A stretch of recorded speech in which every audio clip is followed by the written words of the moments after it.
Canto VII. Circle 4. The Hordes and the Wasters. Circle 5. The Wrathful and the Sullen. Synopsis. Plutus mensis the poets. But once more Virgil shows himself more powerful than the rages of hell's monsters. The poets enter the fourth circle and find what seems to be a war in progress. The sinners are divided in two raging mobs, each soul among them straining madly at the great boulder-like weight. The two mobs meet, clashing their weights against one another, after which they separate, pushing the great weight apart, and begin over again. One mob is made up of the hoarders, the other of the wasters. In life they lacked all moderation in regulating their expenses. They destroy the light of God within themselves by thinking of nothing but money. Thus, in death, their souls are encumbered by dead weights, mundanity, and one excess serves to punish the other. Their souls, moreover, have become so dimmed and awry that the fruitless rages that there is no hope of recognizing any among them.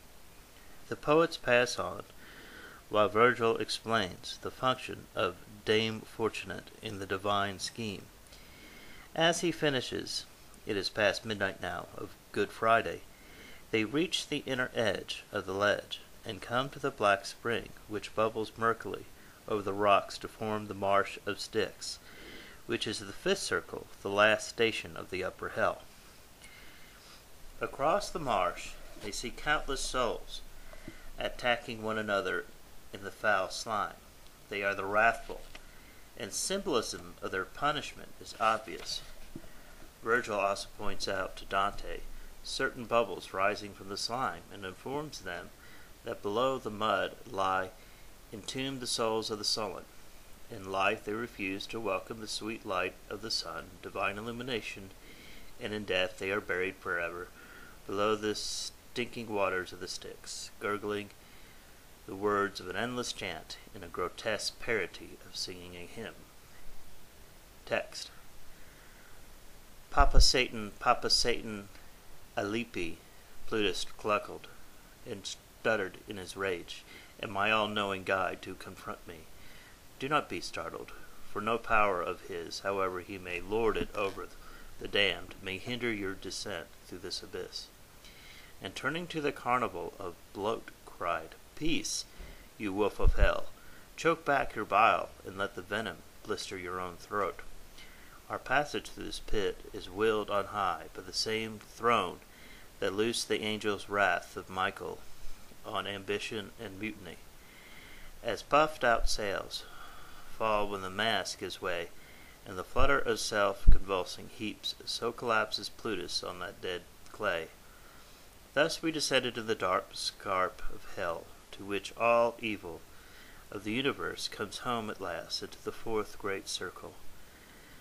In a ledge of the abyss, O holy justice, who could relate the agonies I saw? What guilt is man that he can come to this?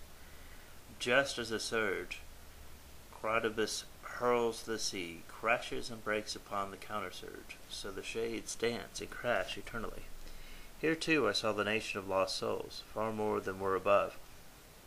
They strained their chests against enormous weights, and with mad howls rolled them at one another. Then in haste they rolled them back. One party shouted out, Why do you hoard? And the other, Why do you waste? So back around the ring they puff and blow, each faction to its course, until they reach opposite sides, and screaming as they go. The madmen turn and start their weights again, to crash against the maniacs, and I, watching, felt my heart contract with pain. Master, I said, what people can these be? And all these tonsured ones on our left, is it possible they all were of the clergy? And he, in the first life, beneath the sun, they were so skewed and squinty-eyed in their minds. Their miserling and extravagance mocked all reason. The voice of each clamors in its own excess. When lust meets lust, the 2 points of the circle, where opposite guilts meet in their wretchedness. These tonsured wraths of greed were priests indeed, and popes and cardinals, for it is in this the weed of avarice sows its rankest seed. And I say to him, Master, among this crew surely I should be able to make out a fallen image as some soul I know. And he said to me, This is a lost ambition. In their sordid lives they labored to be blind, and now their souls have dimmed past recognition. All their eternity is to butt and bray.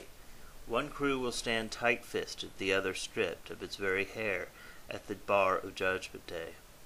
Hoarding and squandering waste all the light, and brought them screaming to the brawl of wrath. You need no words of mine to grasp their plight.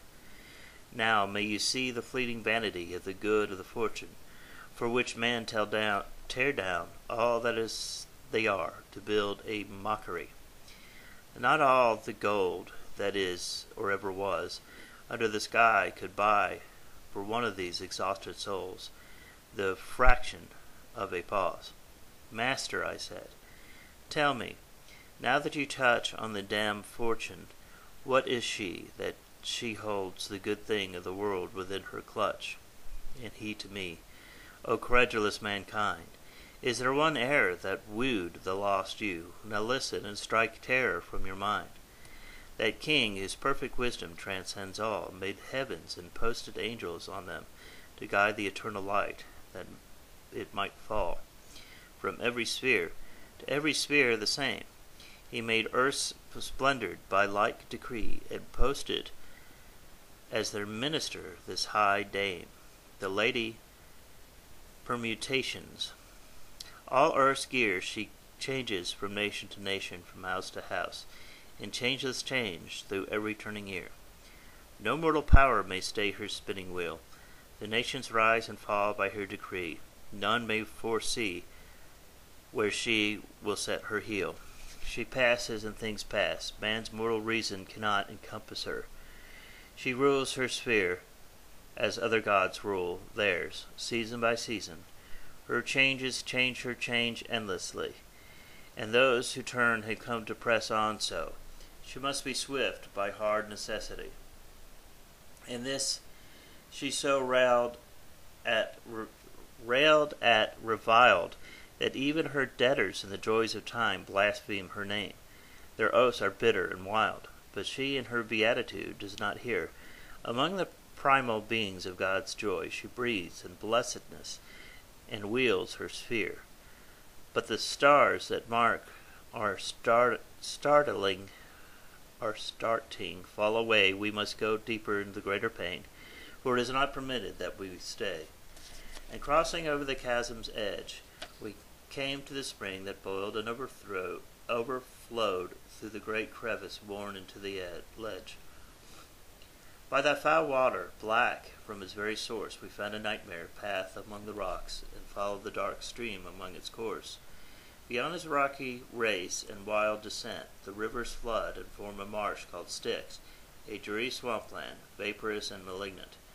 And I, intent on our passage touched, made out a swarm of spirits in that bog, savage with anger, naked, slime besmudged.